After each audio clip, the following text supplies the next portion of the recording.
আমার নিবেদন সরস্বতী প্রণাম ও দেবব্রত দত্তের লেখা সরস্বতী বিদ্যাদেবী দুটির কোলাজ করে শোনাচ্ছি।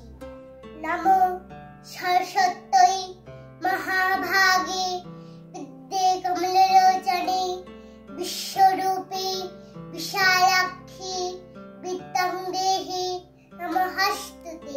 জয় জয় দেবী চরাচর সারে উচ্চযুগ শোভিত মুক্তাহারে বীণা রঞ্জিত পুস্তক হস্তে ভগবতী ভারতী দেবী নমস্তুতে।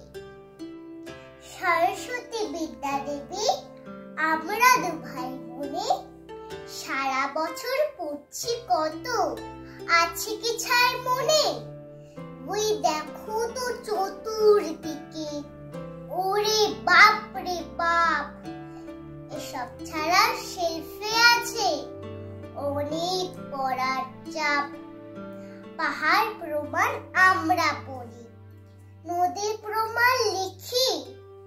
তুমি বলো এই মাথাতে আর ঢোকাবো কি কি?